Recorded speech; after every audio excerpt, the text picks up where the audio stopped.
Everyone and अस्सलाम वालेकुम। This is शगुफ्ता यास्मीन और आप सुन रहे हैं पाकिस्तान का पहला स्पोर्ट्स चैनल FM 94। जी हाँ, शो का आगाज़ हो चुका है और 12 से 2 मेरा आपका साथ रहेगा और हम बात करेंगे आज मैच है उसके हवाले से भी बात करेंगे और आने वाले मैचेस के हवाले से भी बात करेंगे।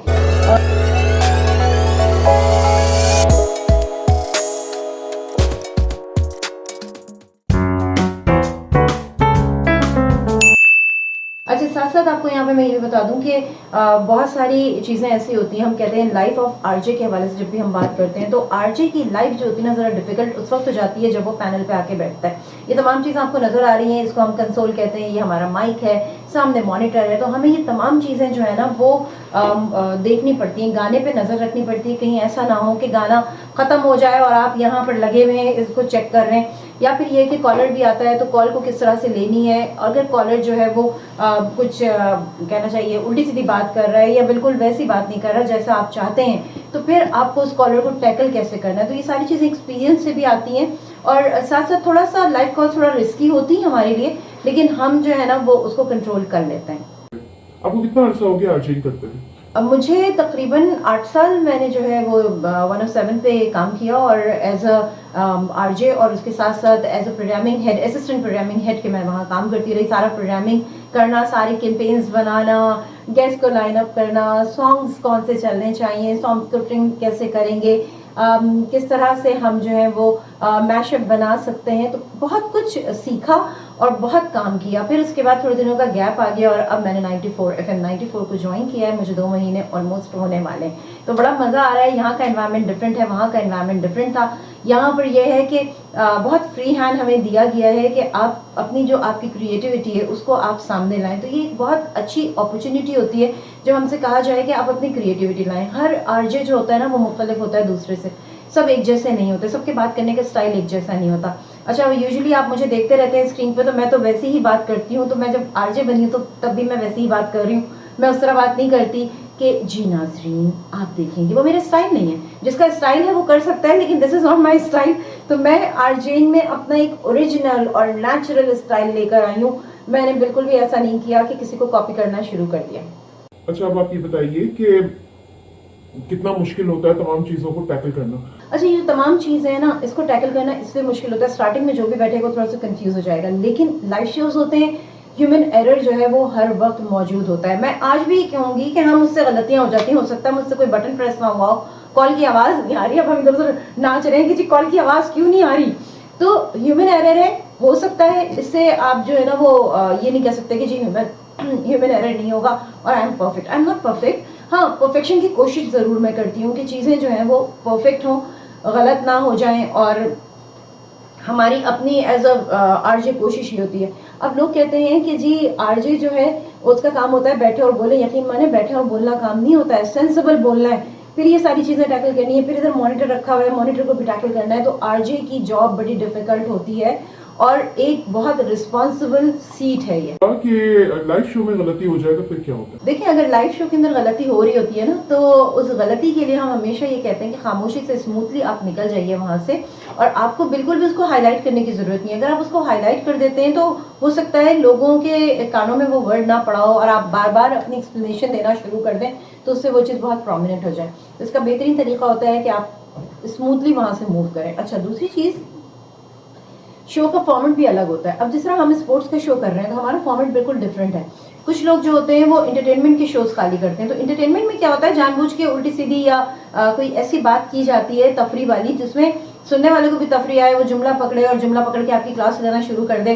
तो वो क्या होता है कि वो 2 लोग आपस में प्ले कर रहे होते हैं और जो सुनने वाला होता है उसको ऐसा लगता है मैं वहीं बैठा हूँ।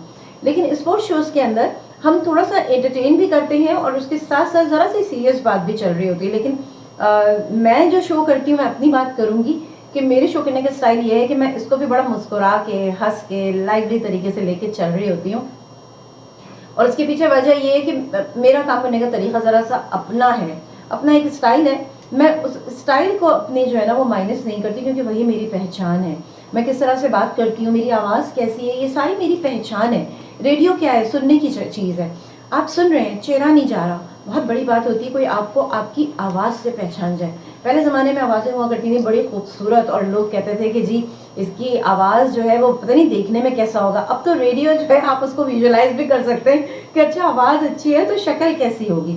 तो पहले ये होता था कि लोग कहते थे आवाज़ इतनी अच्छी आई है, देखने का बहुत शौक है, बाहर खड़े रहते थे कि हम जो है ना इस आरजे को देखें कि ये कैसा आरजे है। लेकिन जब सामने शक्ल आती थी या नज़र आते थे और वो खातिर का रिजल्ट नहीं मिलता था तो लोगों को थोड़ा सा वो डिसअपॉइंटमेंट होता था। लेकिन आज का जो आरजे है ना उसके साथ एज सच कुछ इस तरह के मसाइल नहीं कि देखें तो क्या, वो खुद अपने पोस्टर्स लगा रहे होते हैं, वो खुद अपने फेसबुक पे जा रहे होते हैं, वो खुद यूट्यूब पे जा रहे होते हैं, तो ज़रूरत ही नहीं है आपको इमेजिन करने की, वैसे ही आपको सारी चीज़ें जो है नज़र आ रही होती हैं। अच्छा ये बताइए कि जो आरजे होता है और प्रेजेंटर दोनों में फर्क क्या है? आरजे जो होता है ना वो रेडियो जॉकी होता है, मतलब वो चलाता है इस अपने पैनल को, वो चला रहा होता है। और जो प्रेजेंटर होता है उसके पास ये सिस्टम नहीं होता, वो सिर्फ इस माइक पे होता है और वो बातें कर रहा होता है और लोगों तक पहुंचे। इंजीनियर्स होते हैं जो इस कंसोल को टैकल कर रहे होते हैं। तो इन दोनों में ये फ़र्क है। हम लोग जो हैं वो आरजे हैं यानी रेडियो जॉकी हैं। ये पूरा चलाना, इसके अच्छे बुरे के जिम्मेदार हम खुद होते हैं। इसकी डेड एयर चली जाए तो we are responsible for it. इसके लिए वो रिस्पॉन्सिबल नहीं होगा जो टेक्नीशियन है। हाँ, टेक्निकल फॉल्ट होगा तो फिर टेक्नीशियन की बारी आती है। अच्छा, अंबर सना मेरे साथ यहाँ पर मौजूद हैं और आज का जो पॉडकास्ट है वो लाइफ ऑफ आरजे के हवाले से। अस्सलाम वालेकुम। अच्छा जी शुगुफ्ता, लाइफ ऑफ आरजे जो है ना, मैं आपको सच बताऊँ, आपको मैं आपकी ज़रूरत को सलाम कहूँगी कि आपने आरजे की लाइफ को थोड़ा सा आपने इनहेंस करने की कोशिश की है। उमूमी तौर पे आरजे को बड़ा, जो लोग सुन रहे होते हैं उनको लगता है वो करना ही क्या होता है, आते हैं दो चार बातें की, बड़े बड़े हिट सॉन्ग्स आपने ऑन ईयर कर दिए एंड दैट्स इट। लेकिन मैं आपको बताऊँ, एक आरजे की लाइफ बहुत ज़्यादा मुश्किल होती है, क्योंकि टीवी में तो ना हम लोगों से इंटरेक्शन कर लेते हैं, कैमरे के ज़रिए पहचान हो जाती है, बात हो रही होती है, लेकिन हमें जो अपने सामीन के साथ रेडियो में इंटरेक्शन करना पड़ता है। और सोहेल खान जो है स्पोर्ट्स एनालिस्ट भी हैं, उसके अलावा आरजेइंग भी कर रहे होते हैं। तो भाई सोहेल, आज लाइफ ऑफ आरजे के हवाले से पॉडकास्ट बन रहा है, ज़रा आप अपनी लाइफ के बारे में तो बताएं। देखिए, पहले मैं जब रेडियो सुना करता था तो एक बहुत सारी एजम्पशंस होती हैं, ये कैसे होता होगा, यदि फनी सी, जैसे आरजे का 2-3 गाने लगाता चलाए, हाँ बड़े खाने चल रहे होंगे इनके तो, या कोई कॉलर ज़्यादा आ रहे थे पर्सन के, हाँ ये तो अपने रिश्तेदारों से कॉलें मिलाते होंगे, हमारी नहीं मिलती होगी कॉल। तो पहले ये होता है। लेकिन जब हम खुद आरजे बनते हैं, जब इन तमाम चीज़ों को फेस करते हैं, टेक्निकल एस्पेक्ट्स को देखते हैं, तो हमें पता चलता है कि हम जो है वो ये क्या है, ये एक अलग ही चीज़ है। फिर हम खुद लोगों को बता रहे होते हैं ऐसे नहीं है, अगर 4 गाने एक साथ चल गए तो उसके पीछे कोई टेक्निकल वजह भी है। फिर ऐसी बात है, आपको बहुत सारी चीज़ों को टैकल करना पड़ता है, बहुत सारी जो ऑन एयर की चीज़ें हैं, लिसनर्स के हवाले से उनकी राय और वो सारा कुछ, उसके साथ बहुत सारी चीज़ों को ऑफ एयर, ये जुमला कैसे कह दिया, ये कैसे कर दिया, वो क्यों कर दिया, ये कहना था वो कहना था। तो एक लाइफ ऑफ आरजे जो है वो शायद, अब बहुत सारी चीज़ें आ गई हैं, सोशल मीडिया वगैरह भी आ गया है, पहले के मुकाबले में चीज़ें लोगों को बहुत आसान लगती हैं, बट स्टिल फ्रिक्वेंसी मॉड्यूलेशन यानी एफएम या रेडियो वे या सॉरी मीडियम वेव पे वगैरह पे करना, जो एक आरजे होते हैं वो एक अलग चीज़ है, वो टोटली एक अलग ट्रेडमार्क है। और एक लाइफ को यहाँ जब आप करीब से देखते हैं तो आपको पता चलता है कि ये सोशल मीडिया नहीं है, ये बिल्कुल अलग चीज़ है, ये टोटली डिफरेंट है। जी, अर्जुमन मेरे साथ यहाँ पर मौजूद हैं, बहुत सीनियर आरजे हैं। रेडियो की बात करते हैं तो यहाँ का सिलसिला बड़ा ज़बरदस्त रहा और है अब तक माशाल्लाह, और दिल चाहता है कि आएँ और अच्छे से अच्छा प्रोग्राम यहाँ के लिए करें। आपका बहुत शुक्रिया, थैंक यू सो मच। और आज जो है वो आरजे की लाइफ के बारे में हमें बहुत कुछ पता चला। Thank you so much. और ये अपॉर्चुनिटी मुझे मिली कि आरजेइंग के हवाले से मैं बात करूं और आप लोगों को बताऊं कि भाई पॉडकास्ट में कि RJing is not an easy job, it is a difficult job अगर आप समझते हैं। और अगर आपको काम नहीं आता तो काम बड़ा आसान है, जिस दिन आपको काम आ जाएगा उस दिन इस काम से मुश्किल काम कोई नहीं हो सकता, बिकॉज हमें क्वालिटी भी मेंटेन करनी होती है, अपनी रैपियो भी मेंटेन करनी होती है और लोगों की एक्सपेक्टेशंस हमसे बहुत होती है, तो उस एक्सपेक्टेशंस पे भी हमें पूरा उतरना पड़ता है। एक तो ये चीज़ है।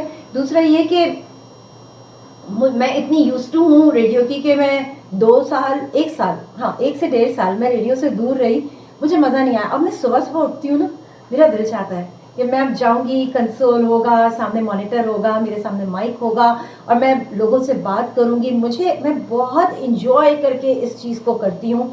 और सॉन्ग्स की सिलेक्शन, एवरीथिंग, कि मेरा जो लिसनर है वो उठा रहे, जागे रहे, मेरे साथ रहे, कॉल पे मुझसे जो है अपनी बातें शेयर करे जो कि स्पोर्ट्स के हवाले से होती हैं। समटाइम्स लोग एक दूसरे को दुआ भी दे रहे होते हैं, तो समझ लीजिए कि एक फैमिली जैसा एनवायरनमेंट होता है। Thank you so much. आप लोगों ने जो है वो अगर आप लोगों को ये पॉडकास्ट अच्छा लगा है तो ज़रूर मेरे चैनल को सब्सक्राइब कीजिए, लाइक कीजिए, कमेंट कीजिए। मुझे दीजिए इजाज़त, फिर मिलूंगी एक नए पॉडकास्ट के साथ। Keep supporting me.